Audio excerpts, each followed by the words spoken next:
Deep within the shadowed confines of the Vatican's ancient walls, the mystery of vampires stands out as one of the most captivating secrets.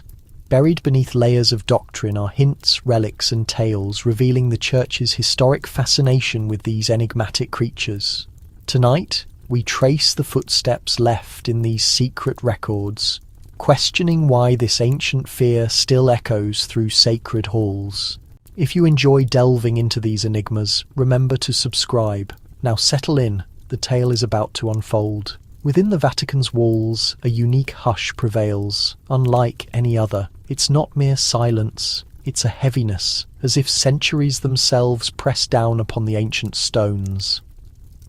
The marble floors always shine, the golden glow from stained glass is subdued and unmoving. Yet, for those who know where to look, hints of something far older linger in the shadows. Down a corridor, close to the oldest wing of the Apostolic Palace, stands a door sealed for generations.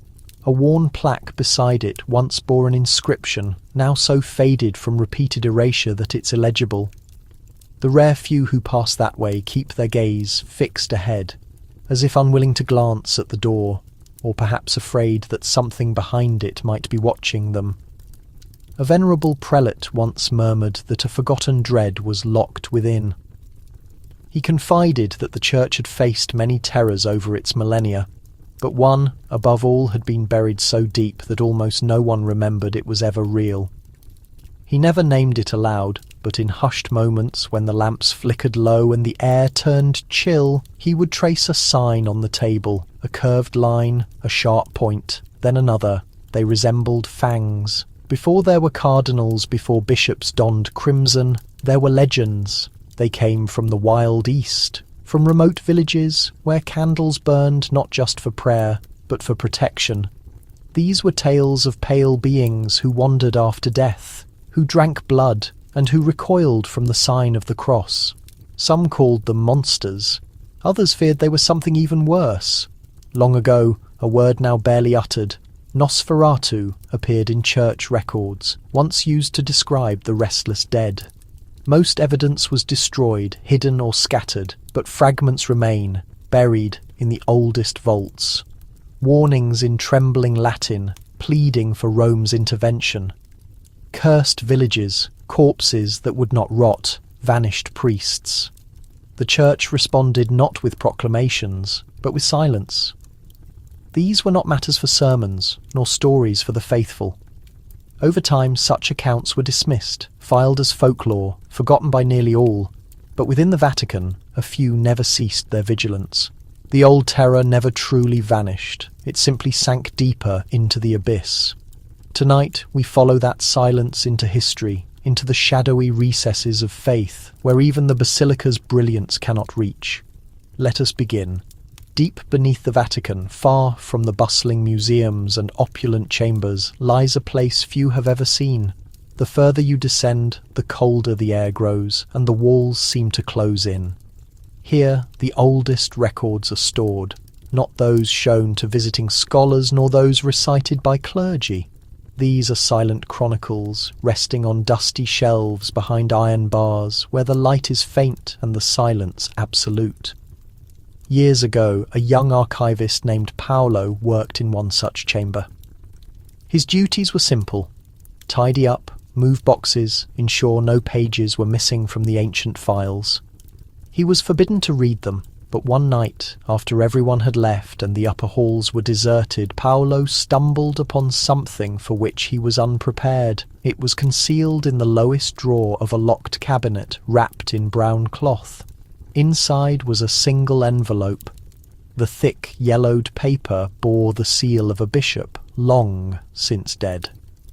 Paolo opened it with care, his hands shaking, more from intrigue than fear.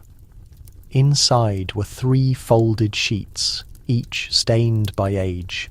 The ink had turned nearly black, the script hard to decipher, a blend of Latin and the dialect of a lost people, but one word stood out, repeated several times in frantic, jagged writing, Nosferatu. Each time it had been scratched with a blade, as if someone had tried to erase it in vain.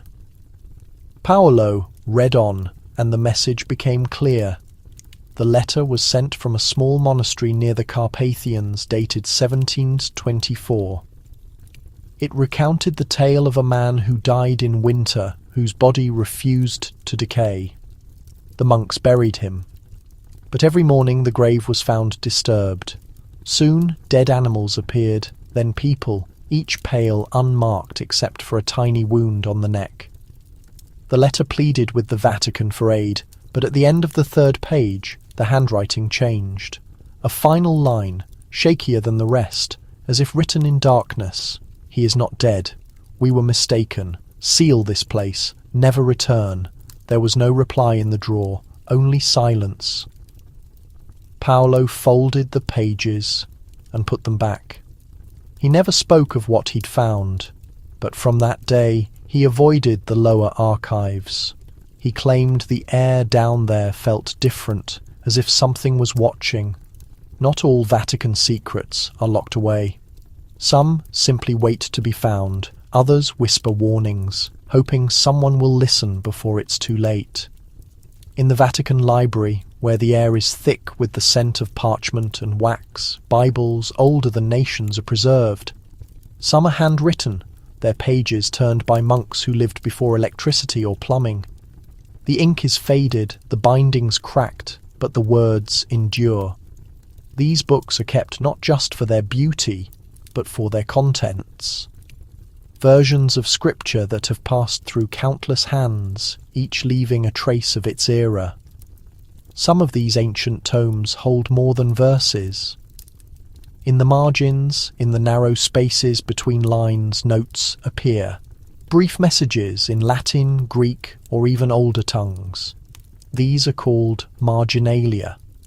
Most are simple prayers or reflections, but sometimes a more disturbing note emerges. In a Bible copied in the early 1300s, a monk wrote of a blood curse in a village along the Danube. He described how the villagers feared a figure who prowled at night, preying on the weak. The monk warned that even the cross was powerless, and the name of Christ was met with scorn.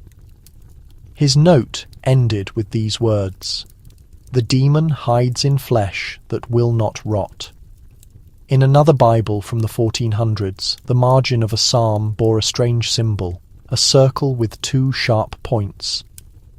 A later note explained that this sign was used by priests to mark those who died, but did not remain dead. Beside the symbol was written, "Deliver me from blood guilt, O God." Some believe this was no coincidence. Over time, scholars noticed these quiet notes. To some, they were mere superstition, but others began to see a pattern. References to blood, to darkness, to unnatural life, hidden in the margins of sacred texts penned by men who had survived plagues, wars, and terrors. Some priests called it the shadow between the lines. The Church never addressed it publicly. Most of these notes have been removed from accessible copies, but the originals remain, locked in the Vatican's private vaults, seen only by a select few. A former librarian once said that the oldest texts are not dangerous for what they say, but for what they suggest, that something has always lurked just beyond the light of faith, something ancient, something the Church feared enough to record in the quietest places. There was once a boy believed to rise every year on the anniversary of his death, who became a youthful guardian of souls. Yet, in all these legends, the darkness never truly faded. People continued to murmur in the night, lighting candles whenever the moon glowed red. Within the Vatican's archives, scholars uncovered evidence of this evolution. Latin annotations reference the adaptation of customs and reinterpretation of local beliefs. One note even reads, "The God of blood now bears the cross." By reshaping these tales, the Church aimed to subdue fear. But in doing so, perhaps they merely gave the old legends new identities and appearances. The Strigoi did not vanish. They simply stepped into the daylight, masked as saints, remembered in hushed tones. Even now, in secluded chapels where prayers are never spoken aloud, their candles still flicker. In the early 1600s, Jesuit missionaries were among the Church's most steadfast and disciplined agents. They were more than educators and clergy. They were prepared for the toughest assignments, dispatched to far-off lands where Christianity had yet to take hold, or where danger lurked quietly. Some went to Asia, others to the Americas, but a few were sent somewhere much nearer and far darker. A contingent of Jesuits was sent to the easternmost edge of Europe, to a string of mountain villages near today's border between Romania and Ukraine. These settlements were isolated and tranquil, surrounded by forests and enduring long, harsh winters. Reports had reached Rome of peculiar beliefs among these people, ancient tales blended with Catholic tradition in ways that unsettled the church.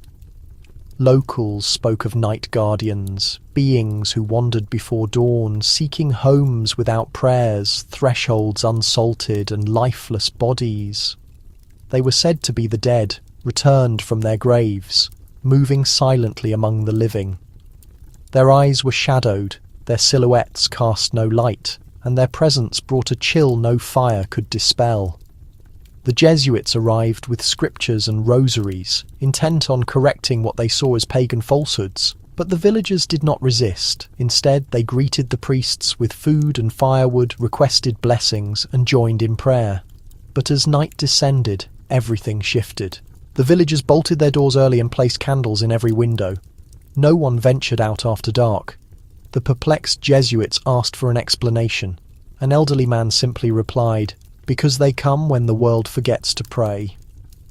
One missionary, Father Miguel, kept a journal. He wrote that the village seemed ordinary by day, but at night fear took hold. He noted that even the animals grew uneasy after sunset. He described hearing footsteps on the church roof, scratching at doors, and faint, distant voices calling out the names of the dead. One night, Father Miguel followed those sounds into the woods. He never recorded what he witnessed, only that he returned pale, mute, and unable to speak for 3 days. His final entry read, "They are not stories." A few months later, the Jesuits departed. The mission was declared finished, but no official report was ever sent to Rome. Only a single letter remains in the archive, sealed and unsigned, stating, "Faith is not enough when the very earth remembers blood." The Jesuits never returned to that area. Even now, some say the night guardians still wander those mountain trails, moving through the trees, just beyond the reach of candlelight. They are unseen, but their presence is felt, like a shadow at the edge of sleep. And the Vatican, once so determined to spread its truth everywhere, chose silence. Some doors, it seems, are best left unopened. Within the Vatican Museum, there is a quiet chamber lined with display cases. Each case holds relics, bones, scraps of cloth, and objects attributed to saints. Some are plain and modest, others adorned with gold and jewels. To the Church, they are sacred, not just historical artifacts. Every relic is catalogued, guarded, and preserved, except for one. For many years, there was a relic believed to be the skull of St. Andrew, one of the 12 apostles and brother of St. Peter. It was kept in a silver reliquary shaped like a crown, shown only on special feast days. Pilgrims travelled great distances to kneel before it, but one day, in the early 1900s, it vanished. There was no announcement, no letter, no explanation. The reliquary remained on its velvet cushion, but the skull inside was gone. When asked, church officials claimed it had been moved for preservation, but no one knew where, and no record documented its new location. Years later, a retired museum worker quietly recounted what she saw the night before the disappearance. She described a group of men in plain black robes entering the museum after hours. They spoke not a word. Carrying a wooden box, they went straight to the relic room without hesitation. No one stopped them. They bore Vatican seals and official papers, but the woman recalled something unsettling about their manner. She said the room felt colder after they left. Rumours began to spread. Some thought the skull had been stolen, others whispered it never belonged to St. Andrew, but one voice stood out. It belonged to a scholar who had spent his life among ancient manuscripts and church records. He insisted that, for centuries, some priests had doubted the relic, not its holiness but its nature, because it did not decay. According to him, the skull never aged, never cracked, never darkened, and once, during a private vision, a witness claimed to see the mouth twitch, as if breathing or spasming. The scholar believed the Vatican removed it not for protection, but to conceal it. Now the reliquary still sits in its case, empty. The label reads, "Relic of St. Andrew, temporarily removed," but it has said that for many years. When pressed for details, the church remains silent. Some say the skull is hidden in the archives, others think it was reburied, but some wonder if it was ever truly dead. In the Vatican, where faith and mystery intertwine, not every relic lies in peace. Some are relocated, some forgotten, and some perhaps still watch. There is a locked drawer in the Vatican archives, unmarked, unlisted, with no official record. A small bronze plaque marks its number.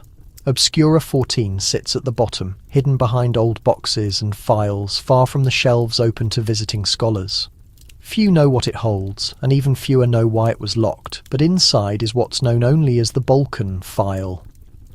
The file is slim, bound in dark leather, and smells of smoke and dust. Its pages contain handwritten reports, some from as far back as 1892, from priests, soldiers, and even a railway worker. All recount events in a narrow strip of land, stretching from southern Serbia to northern Bulgaria, deep in the Balkan mountains. The reports tell of villages without bell towers, temples always closed, and the dead buried twice. Not once, but twice. First in earth, then again in fire.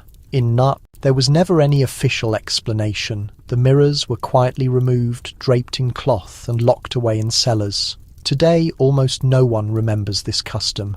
It was never announced, but the correspondence still survives, hidden among the Vatican's oldest records. Some of these letters were uncovered by a researcher delving into forgotten rituals. She noticed that the same monasteries always received identical instructions. These were isolated places where odd happenings had been discreetly reported. One such place was a small abbey in the Austrian Alps. The monks there lived in silence, devoting their days to prayer and study. Yet, according to an old journal kept by the prior, something began to unsettle them. At first, it was only a sensation, a chill at night that lingered despite the fires. Then, shadows appeared. The monks claimed to see movement at the edge of their vision, but when they looked directly, nothing was there. Soon, one brother refused to sleep in his cell. He insisted that whenever he looked in his mirror, a second image appeared beside his own, a pale figure with hollow eyes and no mouth. It never moved, but it watched. Another monk said his reflection didn't quite match his actions. When he lifted his hand, the image hesitated before following. He described it as if something was imitating him. The prior reached out to the church. Weeks later, a letter arrived. That night, the mirrors were taken away. According to the diary, the disturbances ceased almost at once. Other monasteries told similar tales, reflections that lagged behind, faces that didn't match the viewer's expression, and in one case, a monk who vanished, leaving only a shattered mirror and a Latin note. Walk behind the glass. Why was the church wary of mirrors? For most, they're just objects, but in old folklore, mirrors were seen as subtle gateways, places where soul and shadow might meet. In legends of the undead, vampires cast no reflection. The church never made this rule public. Over time it faded into obscurity, but in certain places where the air is heavy and the past feels near, mirrors are still kept covered, hidden away. just in case, because not every door needs to open for something to cross. Sometimes a reflection is all it takes. In 1781, 5 Jesuit priests departed Rome on a mission deep into the Carpathians. Their task was clear: reach a cluster of remote villages the church hadn't visited in decades. These settlements, surrounded by thick forests and rocky hills, clung to strange traditions, a blend of ancient pagan rites and Christian symbols. The priests were to offer guidance, perform baptisms, and bring these souls fully into the church's embrace. Their names were recorded: Father Antonio, Father Giuseppe, Brother Luca, Brother Martino, and the youngest, Father Elia, ordained just the year before. They carried Bibles, rosaries, holy oils, and a leather-bound journal for their notes. They were expected back in 6 weeks. They never returned. Weeks became months. The Vatican sent inquiries to nearby parishes, seeking news. Some villages reported seeing the Jesuits pass through, heading toward the mountains. Then, nothing. No letters, no messengers, not even rumours. It was as if they had vanished into the woods. A year later, another priest travelling through the region stopped at a small church near the Hungarian border. There, he discovered something odd. Hidden beneath the floorboards was a bundle wrapped in waxed cloth. Inside was Father Elia's diary. Most pages were blank. The first entries were peaceful, descriptions of long journeys, welcoming villages, prayers at dusk. But soon the tone shifted. Father Elia wrote of restless nights. He described hearing voices in the forest, soft and distant in an unknown tongue. One night they found a dead animal by the fire, untouched except for the blood, which was gone. Another time, Brother Luca awoke with scratches on his arms and no memory of how they got there. In the final entry, Father Elia described a village where no one spoke after dark. Crosses were inverted, doors marked with red ash. The local priest urged them to leave before sunset, saying, "We no longer pray here, he listens." The diary ended with a single line: "We are not alone." The Vatican quietly retrieved the diary. No public statement was made. An investigation was considered, but no one was sent. The mission was officially listed as incomplete, cause unknown. The 5 priests' names were never mentioned again in official records. Today, no trace of their journey remains in the Carpathians. The villages have changed or disappeared, but some say that if you walk those mountain paths at dusk, you might hear footsteps behind you or catch the faint scent of incense on the wind. Deep within the Vatican, that lost mission remains a silent scar, sealed but never truly healed. In the spring of 1933, a journalist named Thomas Bell arrived in Rome, notebook in hand and questions in mind. He wrote for a small European magazine, covering unusual stories from around the world, forgotten lands, strange beliefs, secret places. But this time, he sought something different. He wanted to ask the Vatican about spectres. Thomas wasn't a sensationalist.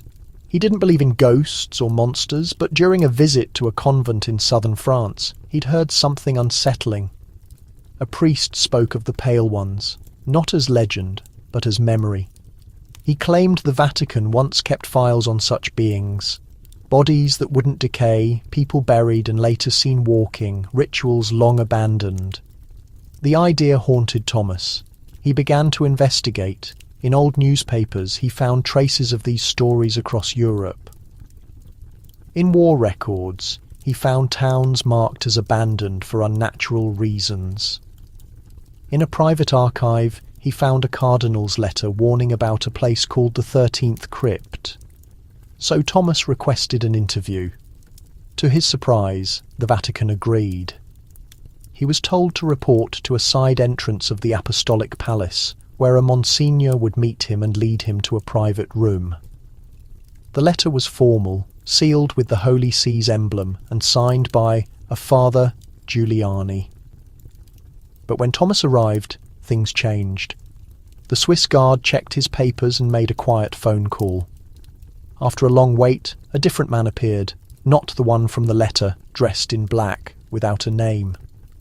He told Thomas the interview was cancelled. No reason was given. When Thomas asked about Father Giuliani, he was told no such priest existed at the Vatican. That night, back at his hotel, Thomas found his key no longer worked.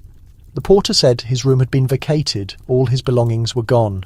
Only his notebook, always kept in his coat, remained. Unsettled, he left Rome the next morning.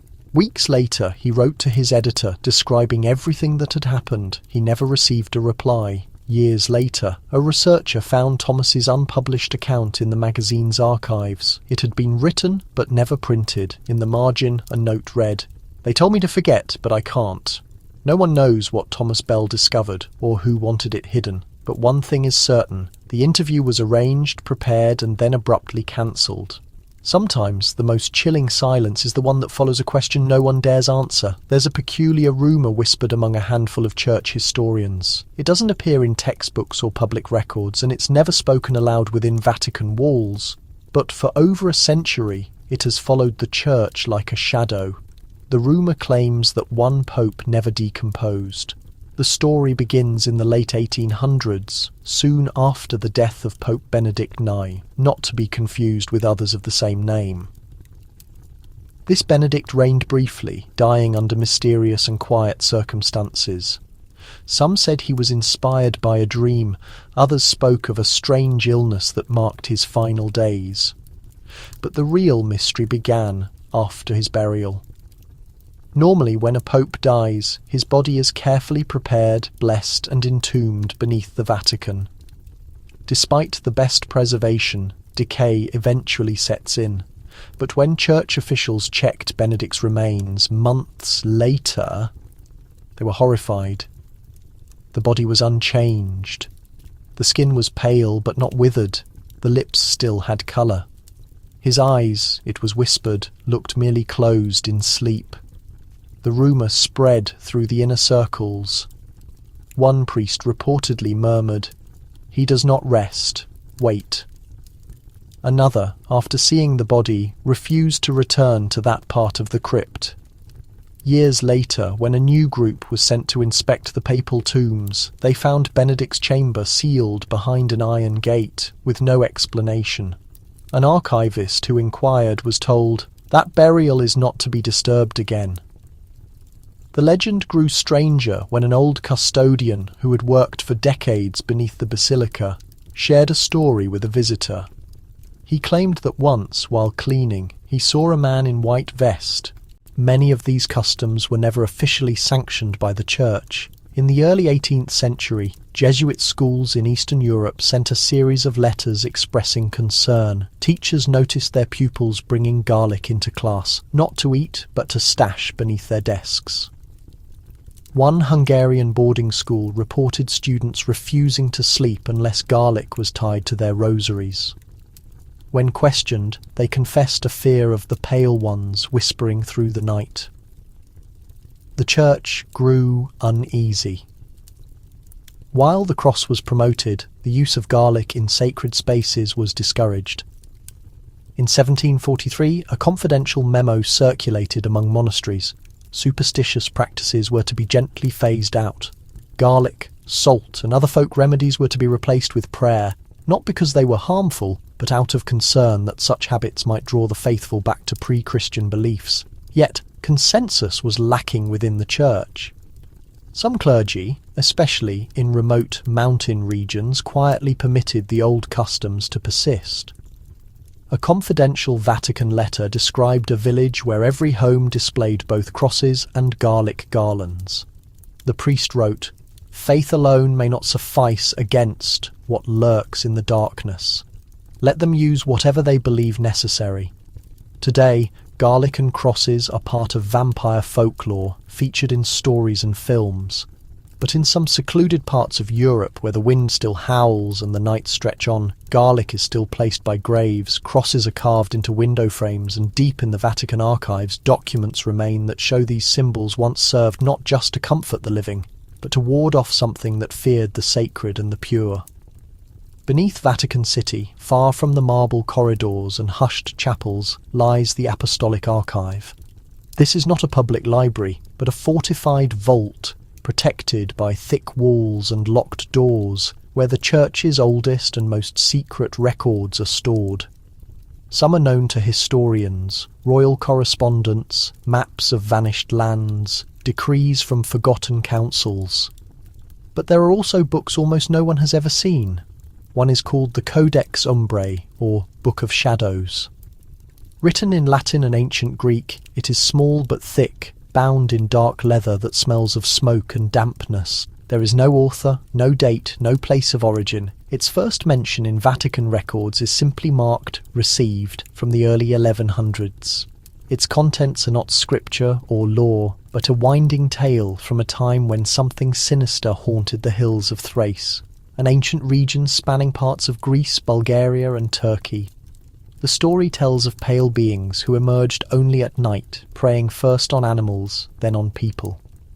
The book does not call them vampires, but Scotardia, the shadowed ones. According to the Codex, a group of Christian monks was dispatched to investigate the strange events.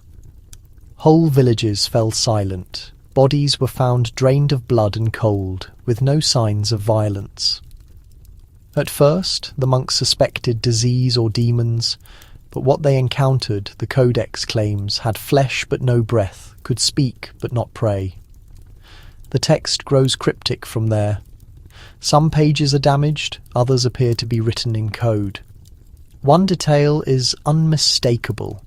The monks performed a ritual never mentioned in any other church document. They used crosses, fire, and the blood of a living, sinless man.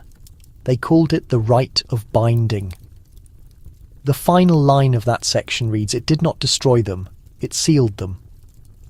The Vatican has never officially acknowledged the Codex Umbrae. Researchers who have heard whispers of it say anyone requesting access is quietly denied. Yet a former archivist, speaking anonymously before his death, claimed to have held it. He said the pages felt warm. He described the cover as faintly pulsing, like a heartbeat. If genuine, the book raises difficult questions. Why would the Church conceal such a text? What truth lies in a story so old it teeters on the edge of myth? Some dismiss it as legend, others see it as a warning from a time when faith and fear were nearly indistinguishable. In a remote mountain village in southern Italy, far from cities and busy roads, stands an ancient stone church rarely visited. It is silent, its bell long broken, its doors usually shut. Locals mention it only in passing, and never after sunset. They call it the Accia del Silenzio, the Church of Silence. Beneath this forgotten church is a crypt absent from any map. The entrance is hidden behind the altar, disguised as part of the wall. Pressing a certain stone and waiting causes a door to slide open with a faint groan. Very few know how to find it, and fewer still know what lies inside. In 1925, a priest named Father Matteo was sent to inspect the church after a series of strange complaints. The local priest had fallen ill, and the bishop wanted to ensure the church was in good hands. Father Matteo recorded his observations in a private diary, later found in the diocesan archives. He described the crypt as damp and cramped, with a heavy, oppressive air. Along the walls were rows of stone coffins, most marked with simple crosses. But in the deepest part, behind a rusted grate, he found a tomb unlike any other. It was sealed with a massive slab of black marble. Around the edges, hardened wax clung to the stone, as if many candles had once burned there. The marble bore a Latin inscription, "Bound in silence, untouched by grace." What most unsettled Father Matteo was the symbol carved in a circle around the tomb, an ancient sign used only once in Vatican history. According to secret documents, that mark had been drawn in the early 1700s on a tomb in Romania, a tomb that would not stay closed. Nearby he found a small glass vial sealed with wax. Inside was a thick golden liquid, consecrated oil. Father Matteo recognized it immediately. This oil was reserved for rare, powerful rituals. It was never left near a corpse unless the church feared the dead might rise. Father Matteo never spoke publicly about what he saw. He returned to Rome, filed a brief report, and requested a transfer. His diary was forgotten for decades, but those who later read it noticed something troubling.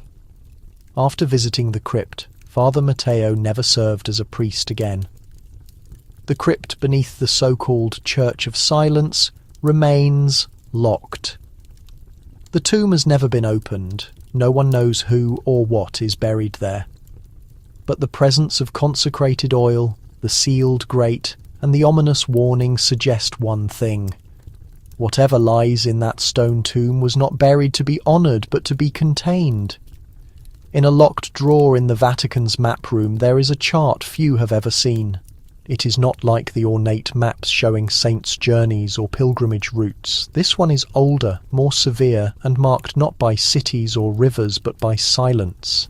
It is called Zona Obscura, the map of forbidden places. There is no date, but the parchment is darkened with age, and the writing is in archaic Latin, rarely used after the 1600s. It shows parts of Europe, North Africa, and scattered points in the Middle East. Each location is marked with a black cross and the word Claudette, closed. Unlike ordinary maps, it offers no routes. It serves as a warning. Some sites are unnamed, only coordinates. Others are tiny villages lost to history. A few still exist, barely. One is in a Carpathian valley, marked with 2 black crosses, and the phrase Terra non bened, unblessed land. Church records cite this valley as the site of a vanished mission in 1781. 5 priests entered, none returned. Another mark appears near the ruins of a monastery in southern France, abandoned after a fire in the early 1600s. Officially, lightning was blamed, but private Vatican notes suggest otherwise.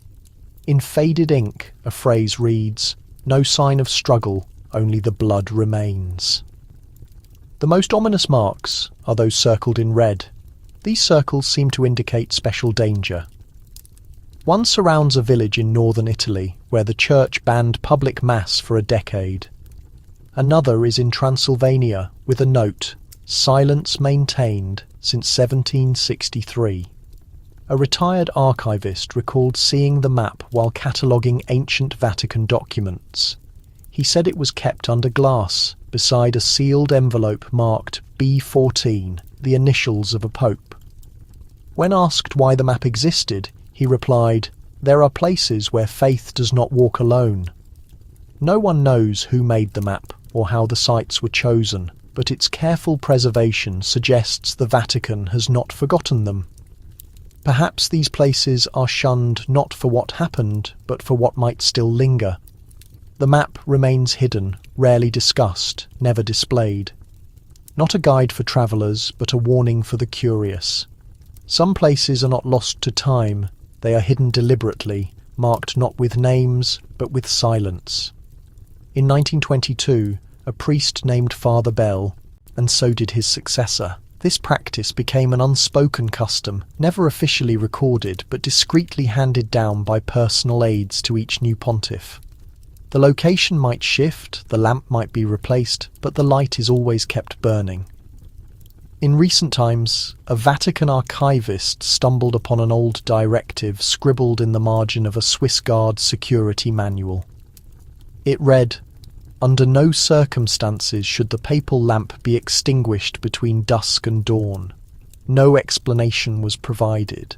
Some believe this ritual is rooted in fear, not of the night itself, but of what the darkness could conceal.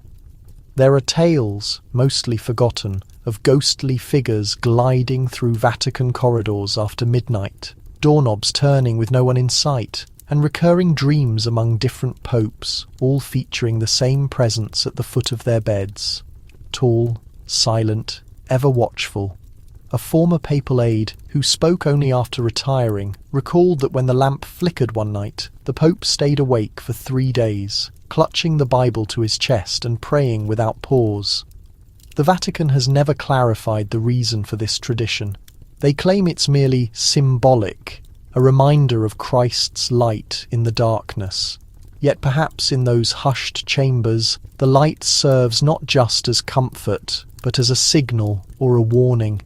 There exists an ancient prayer murmured only in the deepest hours of the night. It's not found in any missal, nor in hymnals or private prayer books. Still, certain priests have recited it at specific moments, especially when fear is overwhelming and ordinary prayers seem insufficient. This secret prayer is not meant for the congregation. It's whispered quietly, sometimes during exorcisms, sometimes before a tomb that refuses to remain sealed. It is never spoken at Mass or repeated aloud in daylight. Even its language is strange, a blend of Latin and something older, now forgotten. Its earliest mention is in a letter from the early 1600s. A bishop from eastern Hungary wrote to Rome about a troubling incident. A man, buried in holy ground, was found outside his grave 3 nights later. The body was untouched, showing no decay, and his eyes were still open. The townspeople were terrified. The bishop inquired if the church possessed a special prayer for such occasions, something beyond the usual rites. He received no official reply, but months later a private courier delivered a small folded sheet. On it were a few lines in Latin, written in black ink with a brief note. "Use only if the soul will not depart. Do not speak to anyone present." This prayer has surfaced only rarely in history, always in strange circumstances. A sealed coffin that began to tremble, a convent where all mirrors vanished overnight, a young seminarian who could not be photographed. The prayer's name is unknown, but an archivist once called it the breath of light. Its words do not ask for peace or mercy, but for protection from what moves in silence. They call upon the light of heaven to shield the living and imprison the breathless dead. In endless stillness. In an 1871 record, a priest from the Transylvanian hills wrote in his diary that he used the prayer after a village refused to stay buried. He wrote, "I didn't understand the words, but as I spoke them, the air changed, the shadows withdrew. I lit a candle, and it never went out again." The Church does not acknowledge this prayer's existence. No missal contains it. No modern priest is taught to recite it, but in the Vatican's private corridors, behind locked drawers and forgotten shelves, the old sheet remains. And perhaps somewhere tonight, in a darkened room where fear lingers and candles flicker without wind, a priest kneels and whispers words that should not be remembered, words unwritten, but still heard by something ancient. Not all Catholic orders wear bright vestments or serve in open chapels. Some are summoned only in whispers, in rooms with heavy curtains and doors bolted from within. One such group is called the Order of the Black Thorn. Officially, it does not exist. You won't find it among the Jesuits, Franciscans, or any recognized brotherhood, yet its name appears in hidden records, always linked to strange and disturbing events. The first reference to this order dates to 1694 in a letter from a cardinal to Rome. He described a small band of silent, trained watchers bound by thorns. He never clarified what thorns meant, but the letter was filed among confidential documents, for the Pope's eyes only. Years later, another mention appeared in the diary of a Jesuit sent to the Carpathians. He wrote that 3 men arrived unannounced, dressed in black, each wearing a small silver pin shaped like a rose thorn. They came at night, spoke little, and left before dawn. Their purpose, the Jesuit noted, was not to preach or teach, but to hunt. Some believe the Order of the Black Thorn was established when the Church faced not just heresy, but unnatural evil. Beings that looked human but were not, entities that shunned daylight and were immune to ordinary prayers. While most priests guided souls, this secret order was created to defend them from what lurked in the shadows. Its members were often former soldiers or scholars who had witnessed the inexplicable.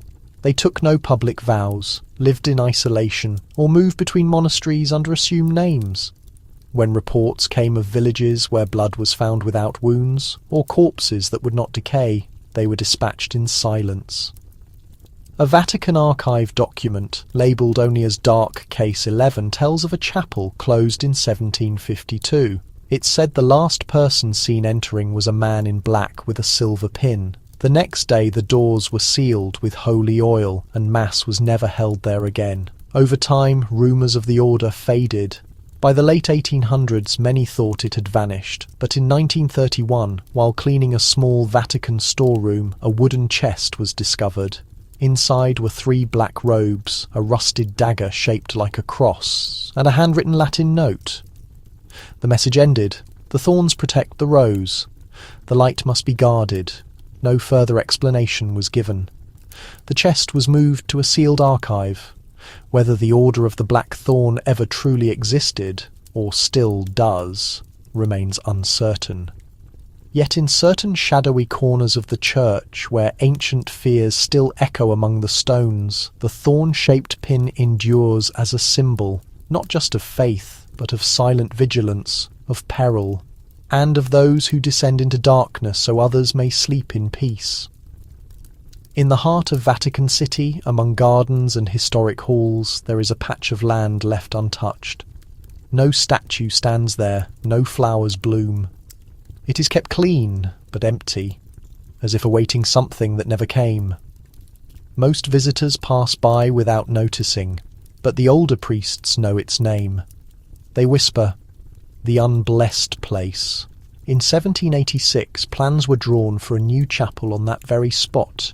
It was to be dedicated to St. Michael the Archangel, the defender against evil. The designs were magnificent, filled with light and symbols of triumph. The foundations were blessed, the first stones laid, and construction began. But something changed before the work could be completed.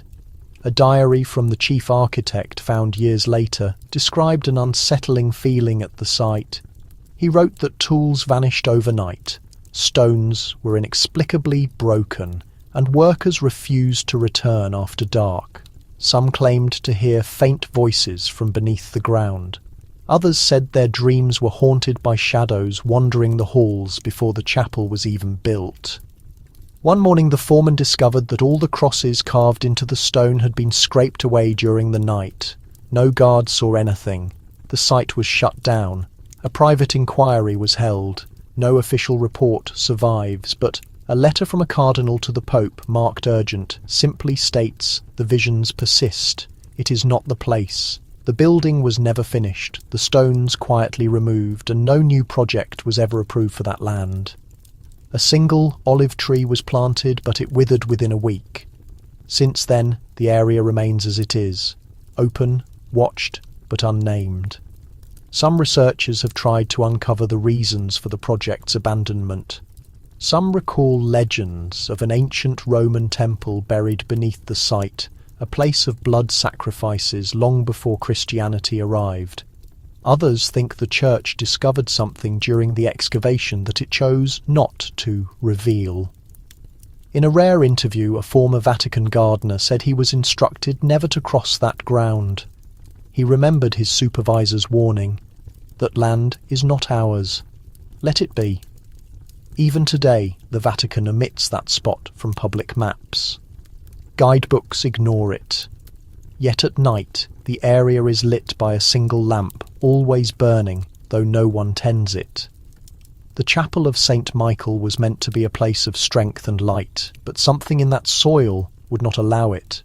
So, in a city filled with sacred sites, a small unblessed space remains, as if the church chose silence over construction, stillness over prayer, and perhaps he was laid to rest in secret deep in the woods beneath a nameless stone marked only by a number. This pattern repeats itself. Mysterious deaths, no clear answers, and burials far from consecrated ground. Some say these rituals are a safeguard, as if the church fears something might linger with the corpse, unwilling to depart. Others suspect it's a quiet punishment, a way to bury uncomfortable truths along with the deceased. Yet one detail recurs in nearly every account. A tiny vial of holy oil, set beside the body, not to bless, but to seal. While most are interred in peace, a select few are buried apart, not to honour them, but to shield the living. In the winter of 1927, a group of travellers lost their way in the French Alps during a blizzard. Seeking refuge, they found a hunting cabin at the forest's edge. That night, the mountains were eerily silent, the wind whistling through pines, the moon veiled by clouds. After midnight, the 6 travellers, 2 farmers, a teacher, and 3 siblings heard only the wind until faint footsteps crunched in the snow. It wasn't animals or boots, but a measured processional rhythm. Peering out, they saw a line of small flames gliding down the hillside, figures in long black robes, hoods shadowing their faces, moving in pairs, each holding a candle that defied the wind. No one spoke or turned. They glided silently over the snow. At the centre, 4 figures bore a plain unmarked coffin. The travellers, transfixed by fear and awe, watched the procession pass and vanish into the forest. At dawn they followed the tracks, but after a few metres the prints simply ended. Neither erased nor covered.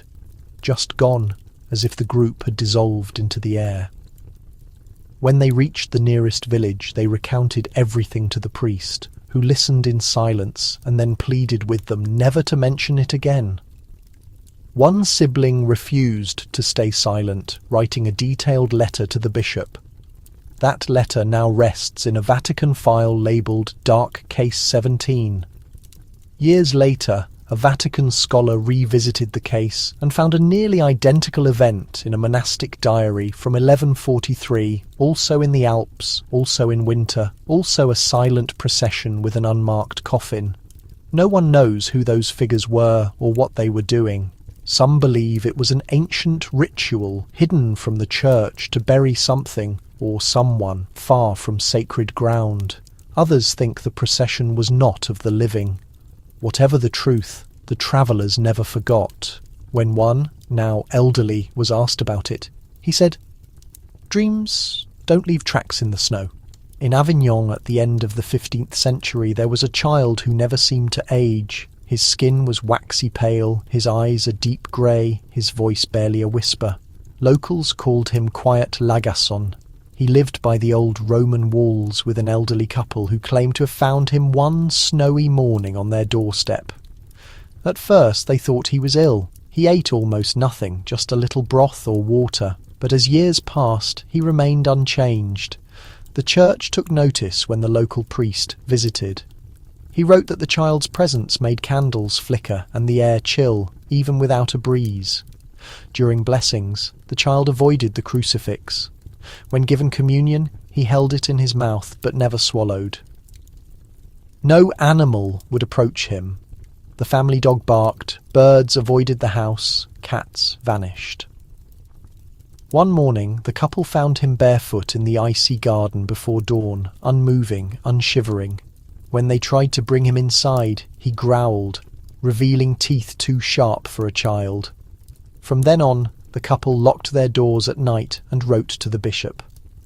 The bishop's envoys arrived quietly, dressed in dark robes, asking no questions.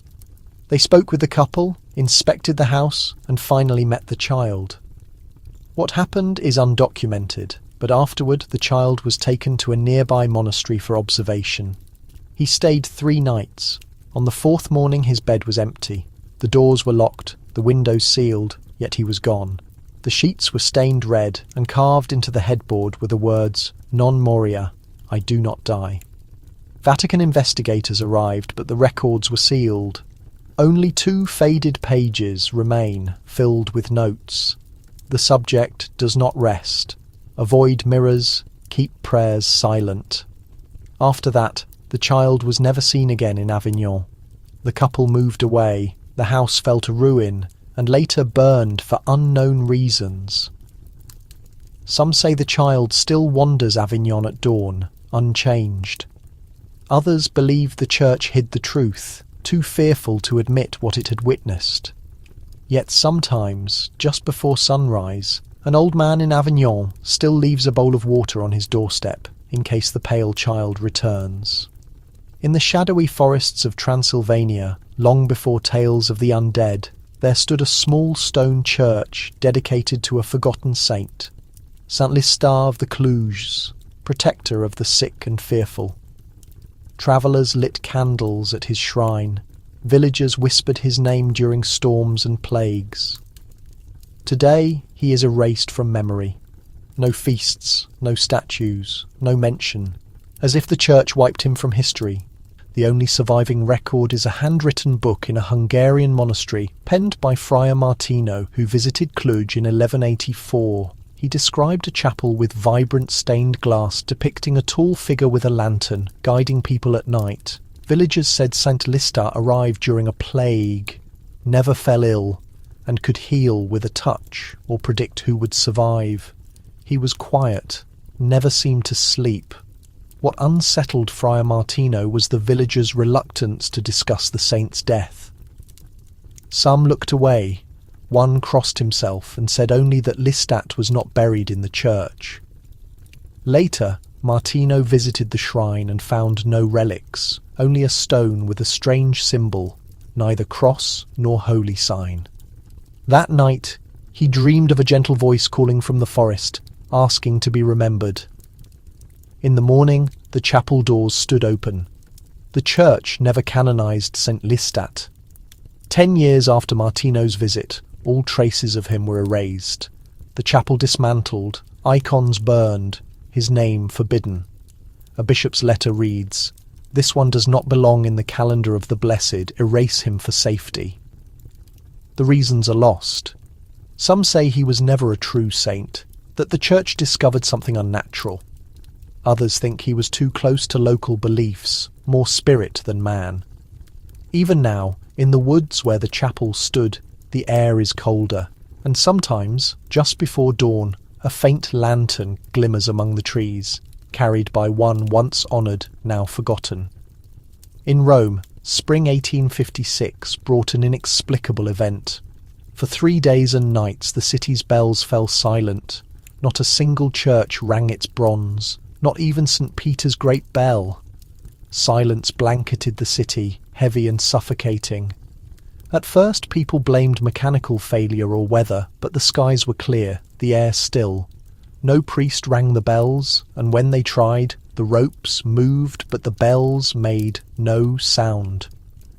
On the first day, unease spread. By the second, fear took hold. Markets closed early, shops locked up, and whispers of omens filled the streets. The third night was the most unsettling. A nun near the Tiber wrote in her diary of hearing soft singing outside her window. After midnight she saw no one, but shadows danced on the wall without light. She prayed until dawn. Vatican guards reported oddities. Candles in the papal chapel wouldn't stay lit, no matter how many matches were struck. One guard claimed to see a pale figure cross the courtyard, though all doors were locked. A letter found years later mentions a secret meeting between cardinals and the Pope on the second night. The subject is unknown, but the letter ends, "We must not speak his name, only seal the door again." No official explanation was given. On the fourth morning the bells rang as if nothing had happened. People emerged, blinking in the sunlight, unsure if it had all been real. The Vatican issued a brief statement about maintenance, but few believed it. Over time the story faded, but those who lived through it never forgot. Some still whisper that something rose beneath Rome, something that silenced even the sacred bells. During those 3 days in 1856, the Eternal City held its breath, listening for footsteps that should never have been heard. In the early 1800s, Cardinal Benedetto Carvani resided in Rome. Renowned for his intellect, sermons, and expertise in canon law, he was also known for something far stranger. He slept not in a bed, but in a coffin. The tale began with a servant who, after years of service, glimpsed the cardinal lying in a velvet-lined wooden box by candlelight. At first he dismissed it, but after repeated sightings, fear grew. The rumour reached church officials, but most dismissed it as eccentricity. When the Pope himself visited one night, the truth was undeniable. The coffin was real. Asked to explain, Carvani said, "We must rest as we will rise." He claimed it was a personal reminder of mortality and faith, and that each night he prayed for restless souls. Some suspected another reason. An old Vatican diary hints at strange events in Carvani's youth. As a young priest in a Croatian village, he witnessed mysterious deaths, livestock drained of blood, graves disturbed, a child buried 3 times. He returned to Rome changed, quieter, paler. Some nights he ate nothing, drank only wine, avoided mirrors, and kept his room cold. Despite rumours, Carvani remained respected, celebrated Mass, and was beloved by the people, but no one entered his quarters at night. He died peacefully in 1832. The Vatican held a private funeral, sealing his coffin in a crypt beneath St. Peter's. Unusually, a second blessing was performed and a silver cross nailed to the lid. When asked why, the bishop replied, "He asked for it." The story of the cardinal who slept in a coffin remains one of Rome's most whispered legends. Was it a reminder of faith or a silent safeguard against something darker? In the heart of Vatican City, in the oldest bell tower near St. Peter's, those creatures appeared only there. Nowhere else in Rome. No other tower, no church nearby. Not even the ancient ruins ever hosted bats. No trees, no caves, no barns, just the Vatican's bell tower. And always at the same hour, as if they were following a hidden schedule.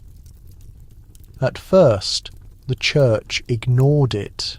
Bats are common in old cities. But as time went on, priests began to whisper about odd happenings. Bell ropes frayed overnight, though the bells hadn't been rung. Wax candles near the tower melted without any heat. And once, under a full moon, the bells rang 3 times by themselves, even though no one had climbed up. By 1904, rumours spread that these bats were more than animals. They were omens, warnings. Some monks refused to ring the bells, saying the bats watched them from the rafters with eyes that seemed almost human. A Vatican custodian's report from 1921 describes a night when the bats didn't appear. For nearly 40 years, the sky above the bell tower had never been empty, until then. The next morning, a stray dog was found dead at the tower's base. No blood, no wounds, no marks at all. The following night, the bats returned. Pope Pius XV quietly ordered an inquiry. Experts were brought in secretly to observe. They noticed the bats avoided holy water and didn't react to light or noise as expected. Attempts to catch one failed. Cages opened by themselves. Traps were useless. Then, in the spring of 1933, the bats vanished as suddenly as they had come. No bodies, no sign of migration, nothing. The sky stayed empty for weeks, then months. Not a single bat ever returned to that Vatican tower. Some felt relief. Others were unsettled, as if something had been watching for years before finally leaving. The bell tower was cleaned, restored, and reopened to visitors, but to this day, no bat has come back. Some say they were never bats at all, but that the tower concealed something ancient, something that needed darkness to hide, and when it left, it took the darkness with it. Now, when the bells ring on quiet Vatican nights, there's no fluttering above. Just silence, and the memory of that shadowy time. On a rocky outcrop in southern Italy, the Priory of San Vito stood, a small stone monastery surrounded by olive groves and wild rosemary. From afar it seemed tranquil, its thick old walls and bell tower rising from the trees, sheltering centuries of silent prayer. But in the spring of 1771, everything changed. It began with silence. Letters from the priory stopped. Passers-by saw no smoke from the chimneys. The bell, which had rung every evening at sunset, was silent. At first people thought the monks were on retreat, but then a shepherd whose flock grazed at the hill's base saw something that chilled him. He told the parish priest he'd seen unmoving figures on the roof at dusk, not one or two, but many. They wore dark robes, faces hidden, and didn't move, even when the wind blew. Alarmed, the priest told the bishop, who sent 2 men to investigate. They found the heavy gates open. Inside, everything was as if life had just paused. Burnt-down candles, half-eaten meals, books left open on the altar, but not a soul in sight. Then they found the library, locked from within. Forcing the door, they discovered every page from every book torn out and burned in a heap at the centre. On the walls, written in red ink, was a Latin message. They came at midnight. We are not alone. No bodies were ever found. The Vatican quickly took over the priory. Priests arrived within days, sealed the site, and removed every document. None were ever made public, but an old archivist claimed a thin file remains in the archives, labelled with a single word, Sanctum. Legend says one monk found a relic beneath the chapel floor, an ancient wooden box, sealed with iron nails and wrapped in faded cloth. Inside was something strange. Some say it was a scroll in an unknown language, others a bone fragment carved with tiny symbols. Whatever it was, the monks tried to destroy it, and that's when the silence began. Today, the Priory of San Vito is off limits. Its stone walls are overgrown with moss and thorns, and no new priest has ever been assigned there. At dusk, passers-by still glance up at the roof, wary, because sometimes, they say, the figures return. Still, waiting. Hidden in a forgotten corner of the Vatican museums beneath layers of dust and lost names, there once was a small velvet box no larger than a loaf of bread. It sat in a drawer, behind locked glass, away from visitors, with no label or explanation. Only a faded handwritten note read, "Do not expose to sunlight." The box arrived at the Vatican in 1892, sent from a ruined monastery in northern Romania, packed in a wooden crate lined with salt and wool. A Jesuit, Father Alessio, sent it with a brief message. Artifact recovered, shows signs of unusual heat, possible link to Dark File 12. When the box was first opened in Rome, a faint smell of burnt wood filled the air. Inside was a single item, an iron pendant shaped like a circle with a jagged line through the centre. At first it seemed simple, almost like a child's drawing, but under candlelight its surface seemed to ripple, as if alive. Father Alessio warned the keepers never to let sunlight touch it, but a young assistant decided to test it. The next morning he placed it near an open window. Within moments, the paper beneath it began to smoke. It wasn't just hot, it was burning. When he touched the pendant, his fingers were so badly burned he couldn't write for weeks. Word of the object spread quickly in certain Vatican circles, especially among those who studied forbidden relics and ancient texts. One theory claimed the pendant was tied to a medieval legend about the sun-born seal, an object used to mark those who had risen from the dead without God's blessing. Another said it came from a tomb older than the church itself, but no one knew for sure what it was or what it could do. In the early 1900s, the pendant was moved to the underground archives, locked in a lid box, and placed on a shelf marked sensitive. It stayed there for decades, untouched. Then, in 1971, during a routine check, a researcher opened it for the first time in years. He wore gloves, used dim light, followed every precaution. Yet as soon as the pendant was revealed, the glass in the room fogged up. Later, he wrote that he felt watched, even though he was alone. He closed the box and requested it never be opened again. Today, the pendant is still somewhere beneath the Vatican. No photos exist, no visitor can approach it, but those who have studied it say it fears not darkness but light, because some things burn not from fire but from truth. In a secluded part of an ancient Roman basilica, behind an iron gate and down a narrow stairway, lies a tomb no one can enter. The stone above the arch simply reads Sanctus Ex. No full name, no date, no symbol of hope, just a warning in Latin on the gate, do not awaken. The tomb of St. X isn't on tourist maps.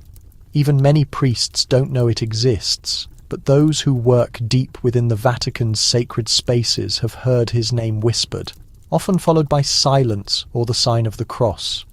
What makes this tomb so feared isn't what's around it, but what might be inside. According to a sealed 18th century report, the church once honoured him publicly. His image appeared on small prints, and his story was told in hidden chapels. He was said to be a holy man, wandering alone through Eastern Europe, healing the sick and bringing light to dark villages. But over time the tale changed. Some said he didn't heal but made people ill, that he didn't eat or drink wine and only appeared at night. Villagers left offerings at their doors to keep him away, not to welcome him. Still, the church brought his body to Rome, placing it in a special tomb beneath one of the oldest churches, sealed with oil and iron nails. At first, pilgrims came to pray, but then strange things happened. Candles near the crypt wouldn't stay lit. Statues wept or bowed. An icy chill filled the chapel, even in summer. A deacon spent a night near the tomb as penance. By morning he was found pale and shaking, unable to speak for days. He soon left the church and never returned to Rome. After that, the Vatican closed the lower level and sealed the gate with 3 keys, each held by a different official. All images of Sandex were removed, his feast day erased, his name struck from the Book of Saints. Today, only a few scholars remember he ever existed, but the tomb remains. Guards still pass by at night, never stopping, and once a year, on the eve of a forgotten feast, a priest is sent alone to the basilica to say a silent prayer before the gate. No one explains why, no one says the name. Only the warning endures. Do not awaken. The Swiss Guard is known for their colourful uniforms, quiet strength, and loyalty to the Pope. They stand like statues at the Vatican's gates, vigilant and still. But there's a part of their duty rarely spoken of, even during training. A task passed down in whispers, never written in any manual, concerns a place deep beneath the Vatican, where few have gone and fewer wish to go. They call it the Lower Guard. In the dead of night, when the city sleeps and the bells are silent, a guard is chosen to walk the oldest path beneath St. Peter's Basilica. This path leads down into the catacombs, past ancient tombs and crumbling walls, to a huge black wooden door sealed with iron rings. The guard never enters. No one does. Their job is only to watch. Many new recruits think it's just a scary story told by veterans. But when it's time for the lower shift, the jokes stop.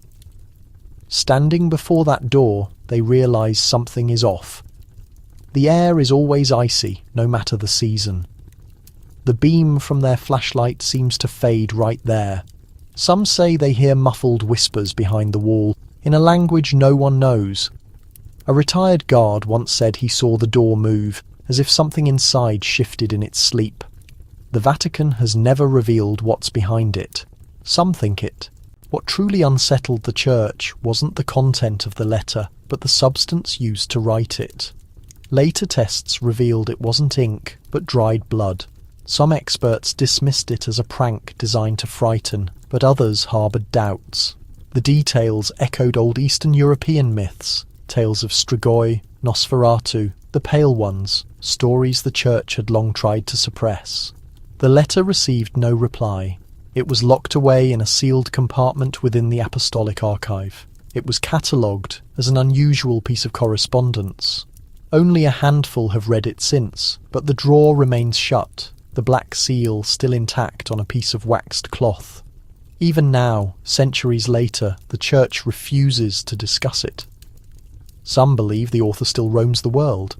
Others speculate the letter was not a threat, but a desperate plea.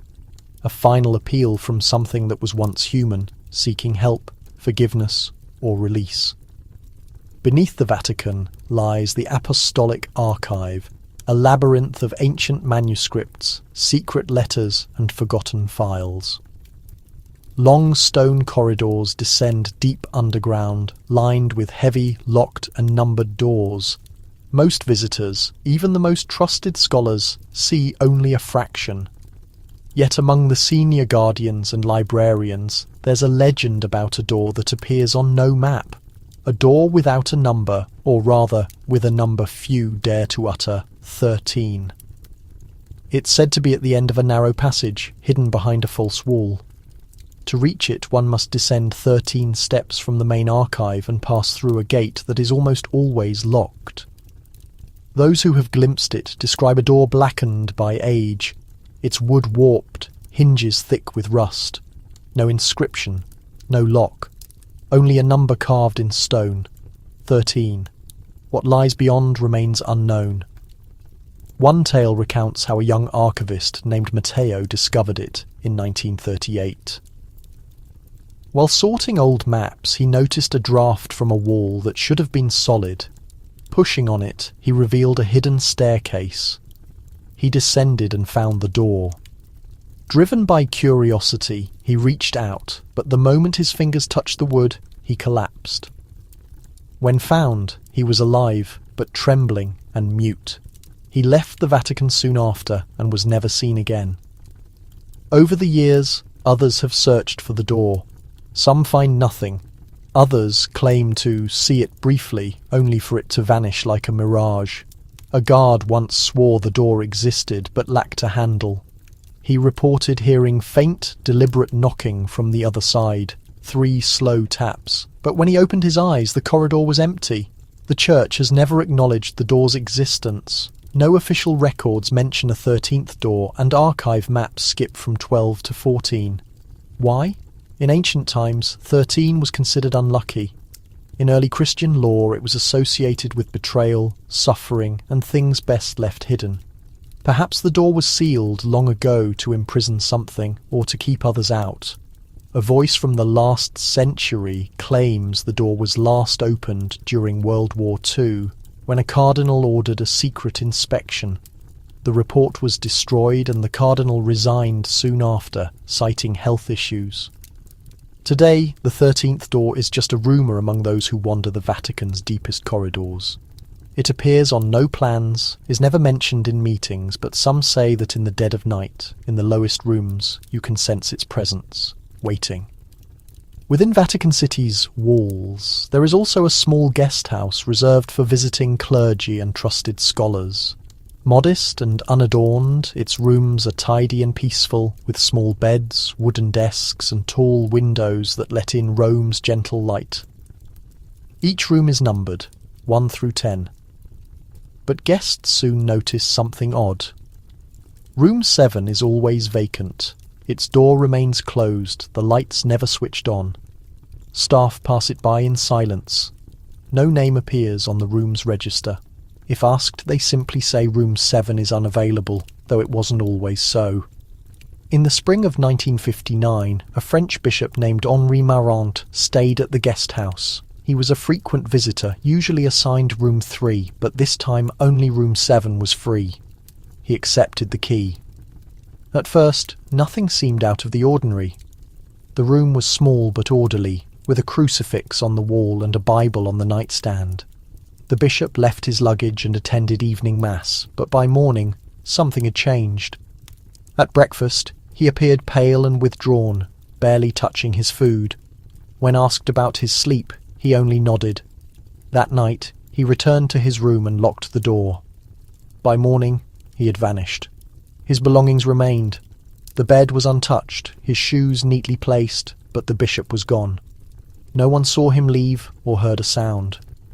The Vatican searched the entire building, every corridor, staircase, even the roof. He was never found. From that day, room 7 was closed. Staff were instructed not to discuss it. The official account claimed the bishop fell ill and returned to France, but no one there ever confirmed it. His name faded from the records. Over time, guests in neighbouring rooms whispered about a cold draught under the door or faint knocking in the darkest hours. One priest from Argentina insisted he heard Latin prayers from the wall, though the room was empty. In 1972, the Vatican permanently sealed Room 7. A sacred symbol was placed at the entrance, and the key locked away. The guest house still operates, quiet and well kept, but Room 7 remains in darkness. Some say it's just a room. Others believe it's something more, a presence the Church cannot explain, a space that preserves memories people have tried to erase. In the silent halls of the Vatican galleries, where centuries-old art glimmers under dim lights, there was once a painting that is no longer displayed. It was not famous, and its creator was unknown, yet those who saw it never forgot. It was called the Lifeless Portrait. It depicted a solitary man in a long dark robe, a silver symbol on his chest. His face was pale and faded, his eyes seemed to follow you. But the most unsettling part was behind him, a large reflective surface in which his reflection was missing. The wall, the floor, the flicker of flames were visible, but not the man. Art historians called it a stylistic choice, meant to evoke mystery. But others felt a deeper unease, as if the painting concealed something more. In 1934, a young attendant named Luca noticed visitors would fall silent before the portrait. Some stepped back, others stared as if entranced. One woman fainted, claiming she felt a hand reach from the painting. The Vatican removed the artwork. It was first stored with other minor pieces, but strange events continued. Lights flickered, cameras malfunctioned. A guard heard noises at night, only to find the room empty except for the portrait, inexplicably face down on the floor. It was moved again, this time to the underground vaults where few can enter. For years, it was forgotten. In 1983, a scholar found a record of its arrival from a small Austrian church, donated in the late 1800s. The donor was unknown, but inside the package was a note in Latin: "Keep it where it cannot be seen." Its meaning remains unclear. Some believe the man in the painting was real, once living among us, hidden until the mirror revealed him. Others think it's just a legend, amplified by fear and time. The painting now lies locked in a metal case, far from light, and those who have stood before it all say the same thing. The air turns cold, the eyes never close, and the mirror, forever empty, waits. In the farthest corner of the ancient Vatican library, there is a leather-bound book few have touched. Its pages, fragile and centuries old. As soon as the museum staff noticed, they quickly locked the display case. Not long after, the stake vanished. The official explanation was that it had been removed for conservation, kept away from light and time. Yet, it was never seen again. In its place, only a plain crucifix remained, and the plaque had disappeared. Some claim the stake is now hidden deep within the Vatican's secret vaults, far from curious eyes. Others argue it never should have been exhibited, that its presence was a mistake. But there's a more discreet theory. The stake wasn't just a relic of the past, but a tool still meant for use, not against legends, but against something the Church continues to dread. Perhaps when the night is at its darkest and silence reigns, someone within those ancient walls still knows its location, waiting for the right moment. Beneath the quiet corridors of the Vatican Library, hidden under layers of books and marble, lies a passage known to very few. At its end, beyond a locked gate and a wooden door, is a chamber entirely covered in mirrors. Walls, floor, even the ceiling. Every surface reflects, scattering light in odd patterns, and when you step inside, your image multiplies endlessly, as if you're being observed from all sides. This is the Room of Mirrors, its original purpose lost to time. Some say it was once used by scholars to study light. Others believe it served a spiritual function, perhaps to reflect the soul. But after 1961, the room was sealed, and no one has entered since. That year, Monsignor Anselmo vanished. He was a reserved man, known for his deep scriptural studies and gentle nature. He had come to the Vatican to examine a rare parchment in the oldest archives. One morning he signed in as usual and descended the spiral staircase to the ancient collection. He never came back. At first, no one was concerned. Scholars often lost track of time among the dusty tomes. But when night fell and he was still missing, a search began. His coat was left in the reading room, his bag by his chair, but he was nowhere to be found. Security logs showed no exit. That night, a cleaning worker reported hearing noises from the room of mirrors. When guards checked, they found the door open and the lights flickering. Inside, there was no one, except for something strange. In the mirror's reflection, a motionless figure appeared by the wall. But when they turned, nothing was there, only the reflection. Gradually, even that faded, leaving the room empty and a chill in the air. The Vatican closed the room the next day. Officially, Anselmo was declared missing, presumed dead, but his body was never recovered. No signs of violence, no farewell note, just his silent absence and a corridor no one walks anymore. The mirrors remain, now shrouded in heavy black cloth. Still, some guards avoid the area, claiming the mirrors hold more than just reflections, that the bishop never left, and that on certain nights a faint silhouette still appears in the glass, waiting. Among the countless sacred texts in the Vatican's vast libraries, the Book of Psalms stands as one of the oldest and most analysed. Its prayers and hymns have comforted believers for generations, but hidden within its lines is a psalm with a subtle enigma. Psalm 56, at first glance, seems ordinary. It speaks of trust in God, of fear and deliverance, of walking in light. Yet, in the margin of a 13th century Bible, a monk scribbled a curious note. This is not for the day. That phrase led scholars to investigate further. What they found is still whispered in certain Vatican circles. When Psalm 56 is read in reverse, not just the words but the verses in reverse order, a strange, unsettling prayer emerges. The structure and rhythm remain, but the meaning shifts. It becomes a plea not for strength but for protection, not from human foes, but from something ancient, something called the Midnight Drinker. That name doesn't appear in official scripture, but in obscure texts, written by monks with trembling hands, there are references to a being that moves silently and feeds without a sound. Friar Alaric of Mainz called it the thief of sleep. Another monk from a mountain monastery left a warning. It doesn't come when summoned, but when forgotten. Light keeps it at bay, but this psalm drives it away. For centuries, some priests were taught to recite Psalm 56 backward during night vigils. The words, whispered in Latin, were not spoken in churches, but in crypts, private chapels, and candle-lit rooms where death had come too close. In 1921, an elderly exorcist named Father Dario left a cryptic note in his diary. Psalm 56, reversed as written, 3 times before dawn. The air calms, the scratches stop. No one ever understood what he meant by scratches. Today the reversed psalm is no longer taught. Most priests are unaware of it, but some veteran scholars, those who spend their lives in the archives, still remember. They say it's not just a prayer, but a barrier, a line between what lives in the light and what waits in the dark. The Vatican never mentions the Midnight Drinker, yet in the oldest Bibles the marginal notes remain.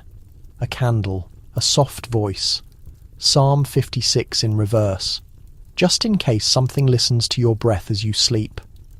In 1959, the Vatican quietly altered one of its oldest burial traditions. For centuries, strict rules governed who could be buried in consecrated ground, only those in full communion with the Church. There were regulations about blessings, grave orientation, and body preparation. But that year, something changed. An official document, circulated discreetly, allowed for burials outside consecrated ground in special cases, even for those who had led holy lives. No explanation was given. But in the handwritten notes of a Vatican archivist named Father Lucien, a clue appears. After the change, he wrote in his diary, "The Hungarian case is the reason. They don't want a repeat. The body wouldn't rest." This prompted further investigation. In a folder labelled Special Burial Rites, there's a report from May 1959 from a small Hungarian village. A high-ranking cardinal had died under mysterious circumstances. He was buried with honours in a crypt beneath a church. But 3 days later, priests heard noises. At first thought to be mice, but the sounds grew louder. On the 5th night, a monk claimed to hear a voice whispering the cardinal's name from behind the crypt door. On the 7th day, the church candles wouldn't stay lit. When the tomb was opened, the cardinal's body looked fresh, his skin rosy, mouth open. Inside the coffin were deep scratches, as if something had tried to escape. The Vatican was notified.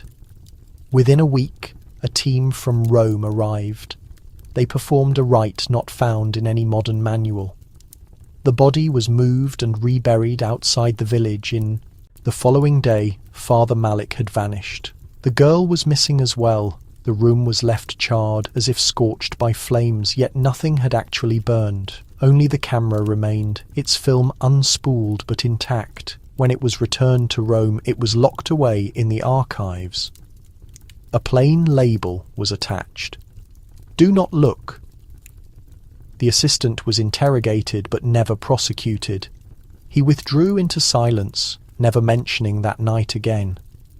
The group's records were sealed. The village was deserted. Even now, the film sits undisturbed.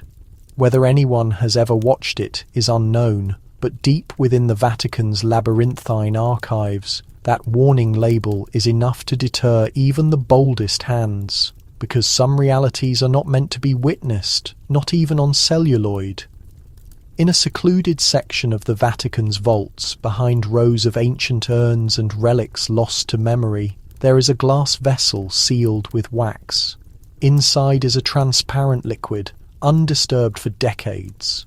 The label, in Latin, reads, "Holy Water, Transylvania Source, 1792. This water, blessed at a spring now forgotten, is unlike any other, and its tale has been kept secret." A Jesuit priest's report from the late 1700s claims it came from a remote Transylvanian mountain village. Locals believed the spring could heal both body and soul, and that it shielded them from a nocturnal threat they dared not name. The priest brought several vials to Rome, using them in private ceremonies. One account describes the water boiling when it touched certain bones. Another says that, left in a silver cup under moonlight, it would turn cloudy, then red, before clearing again. In the early 1800s, the Church cautiously approved its use in select rituals. Only a handful of exorcists were permitted to use it, always under strict supervision. They claimed it worked swiftly, soothing violent symptoms in moments. One even wrote that the air felt purer after its use. But things changed. In 1942, amid the turmoil of World War II, one of the last priests trained in the old ways reported a troubling failure. He used the Transylvanian water during a nighttime blessing at a monastery where monks had heard scratching beneath the chapel floor. When he sprinkled the water, nothing happened. In fact, the scratching intensified. In his diary, the priest wrote, "It did not hiss, it did not burn, it was just water." The Vatican recalled the remaining vials. Most were destroyed, but one was kept, sealed, studied, and eventually forgotten in the vaults. Years later, chemical tests revealed nothing unusual, no sign of contamination. None. Those were his final words. At first, the young priests thought he was rambling, delirious in his last moments. But when they repeated his words to the doctor, his expression changed. He insisted they be transcribed exactly and sent to the Secretary of State. The message was delivered that same day. 2 days later, the Vatican archivist arrived at the cardinal's quarters with a locked box and a list of books. He spent hours removing documents, letters, and ancient tomes from the cardinal's private library. Everything was taken in silence. The room where the cardinal died was never used again. Years later, one of the young priests who'd been at his bedside, now elderly, spoke to a scholar outside the church. He recalled the strange chill that filled the room after those last words. He said he sensed, for a brief moment, another presence with them. Not the doctor, not another priest, but something unseen. The phrase, "walks in the red," haunted him for the rest of his life. In a neglected corner of the Vatican Library, a 13th century parchment was found describing a legend of a crimson figure moving beneath holy places, feeding not on blood, but on faith. It was said that wherever it passed, candles would go out and prayers would die on the lips of the faithful. The connection was never proven, but the cardinal's final words lingered, whispers of a shadow wandering the tunnels beneath the Vatican, dressed in red, invisible to most. Some dismiss it as an old legend, a story for the curious. Others believe it was the dying warning of a man who saw what no one else should. And perhaps, even now, beneath St. Peter's great dome, someone, or something, moves quietly, waiting, hungry for what the church refuses to name. On a tranquil spring morning in 1912, an unusual event took place. The church of Santa Lucia, a small chapel hidden in the hills outside Florence, was never known for miracles or mysteries. It was a place for simple prayer, peaceful masses, and quiet contemplation. But what happened during a routine communion changed everything. During morning mass, Father Donati was distributing the Eucharist. All seemed normal until an altar boy noticed something odd. A host left on the golden tartan had turned red. Not like wine, not like dye. It pulsed. The boy whispered to the priest, who stopped, looked, and froze. In the silent chapel, only his breathing could be heard. The host, the small consecrated bread, slowly pulsed, as if it had a heartbeat. The red spread from the centre, like blood in water. Father Donati quickly ended the Mass, claiming there had been a mistake. The church was closed, and the host was locked in a tabernacle behind the altar. That night, the priest stayed inside alone. According to handwritten notes later found by church officials, the host continued to change. By nightfall, it was a deep crimson, not dry or brittle, but moist and warm to the touch. In the darkness, it gave off a faint glow, and for 3 nights it pulsed like a living heart. The priest prayed, fasted, and waited. On the 3rd night, the host stopped pulsing, becoming still and cold. But the red colour remained. The Vatican was notified immediately. A small team of investigators arrived at the chapel. They examined the host, but did not allow anyone to touch it. No public tests were done, no sermons given, no miracles declared. The vault, the dome of St. Peter's, glowed with a faint red light, as if the moon itself had cast its strange hue upon it. Cameras captured the moment. News reports showed the eerie beauty of the red dome under the red sky. But what happened next was never revealed. According to an internal Vatican document, leaked years later by a former night watchman, the basilica's bells began to ring by themselves. It wasn't the slow toll of midnight prayers. The bells rang quickly, frantically, with no one pulling the ropes. No one had been assigned to ring them. Priests from nearby buildings rushed out, thinking there was a fire or emergency. But the air was calm. There was no smoke, only the red moon above and the sharp echo of the bells shaking the tower. Guards climbed the bell tower and found no one. Worse, when they tried to stop the bells, the ropes wouldn't budge. One said it felt as if they were being pulled from the other side by something unseen. The ringing stopped abruptly as the moon turned silver again. The dome's glow faded, the sky cleared, and silence returned. The Vatican made no statement. The bells were checked, and official records blamed a mechanical fault. But the guards' diaries from that night tell a different story. One wrote, "I felt something watching us, not from the sky, but from inside the dome." Since then, the tower has been closed during all future eclipses, and though the blood moon may return, the Vatican no longer allows cameras to film the dome. Some lights reveal more than they should. In a quiet corner of Vatican City beyond the busy museum halls stands a peculiar building with a tall, round tower. Most visitors pass by without noticing. Few know its name. But those who study the church's secrets call it the Tower of the Winds. Built in the 1500s, the tower was used to observe the stars and sky. It housed one of the Vatican's first observatories, where priests and scientists tracked the heavens and marked time. A ray of sunlight passing through a small hole in the wall would illuminate the floor at noon. It was a place of silent study, but years later the tower was closed. The door was sealed in 1960. No reason was given. The key vanished. Even among staff, no one could enter. According to a report in the archives, the last observation wasn't of the sun or stars. It was something else. That spring, 2 Jesuit astronomers were working late, waiting for a rare planetary alignment.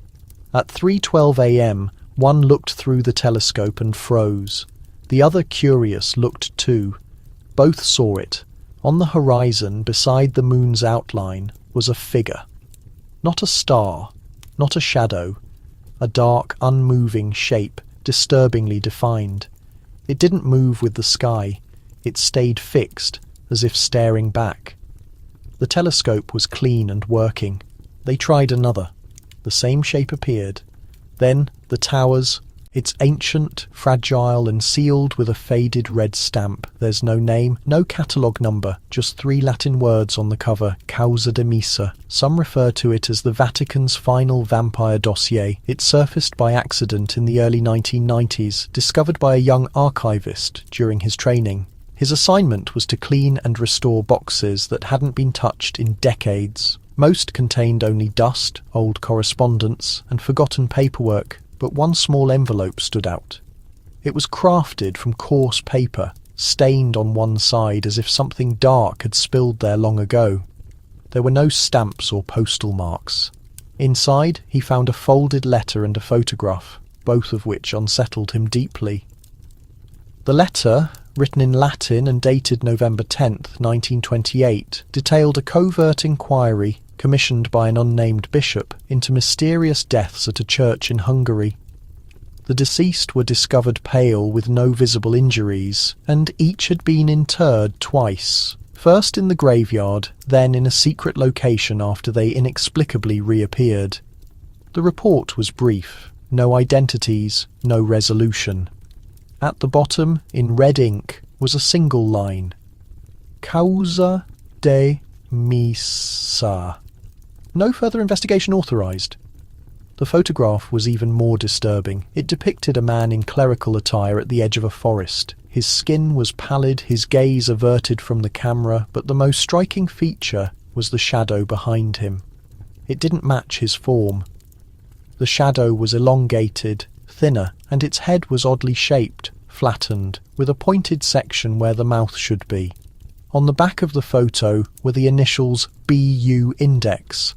That code appears in only a handful of church documents. It's believed to refer to a special office under Pope Benedict XV. Some speculate it stands for Beyond the 15th, a classification for incidents never meant to be disclosed, not even in confidential church records. The archivist who uncovered the file sought answers. Within a week, he was reassigned to a remote parish in southern Italy. He never returned to the archives. According to a former vault keeper, the envelope remains there, resting in a drawer lined with red velvet, untouched since its discovery. no one discusses it, no one dares open it. Because when the Church declares a case closed, it often means it should never be revisited. The Church shares many things with the world, tales of saints and sinners, miracles and martyrs, stories of both light and shadow. Yet some matters are only whispered, passed quietly, from one cleric to another, hidden in unwritten teachings. These are the secrets the Church never voices. In Vatican training, there are clandestine lessons. Not every student receives them, only those selected for particular roles. Often, late at night, away from the main halls, an elderly priest sits with a young seminarian and speaks in hushed tones. No books, no written notes, just words meant to remain within those walls. In these secret lessons, clergy are warned about things absent from any official text. One warning concerns pale entities, not spirits, not demons, but something else. The knowledge handed down for generations describes them as beings who mimic life, move among us, speak softly, and blend in unnoticed. The word undead is never uttered, but the signs are always the same. No breath, no reflexes, eyes that shine in darkness, and a craving not for food, but for something far more vital. Some priests are told of villages that still practice unusual burial rites using iron bars and tightly sealed coffins. The Church does not interfere. Instead, it quietly allows these ancient customs to persist because, as these secret teachings suggest, old fears are often justified. There are also cautions about certain sacred objects that should never be disturbed, items that appear holy but are not. Crosses casting inverted shadows, chalices that feel warm in the cold. Objects tainted by the bloodless ones. And then there are the doors. Some chapels and monasteries in Europe have rooms sealed from within, chained and never reopened, with no services ever held there. No explanation is given. But when a visiting cleric inquires, the elders simply shake their heads and fall silent. The Vatican has never confirmed any of this. There are no official documents or decrees, only the private journals of exorcists, the faded notes of missionaries, and warnings passed down like fragile secrets. In 1967, a retired bishop was privately asked if the Church believed in vampires. He paused for a long time before replying, "We believe in what we must guard ourselves against." Pressed for clarification, he smiled and whispered, "There are things that wear our shape." That conversation was never made public, and so the silence endures. No sermons, no official pronouncements. Yet in the oldest corridors of the Church, late at night, the truth is still shared in whispers, because some realities cannot be denied, even if they are never spoken aloud. Thank you for joining us until the end. If any of these hidden tales made you reflect or sent a shiver down your spine, let us know in the comments. We always enjoy hearing what struck you most, and if you haven't already, don't forget to subscribe and activate the bell so you never miss another mystery. Stay curious, keep listening, and until next time, sleep well.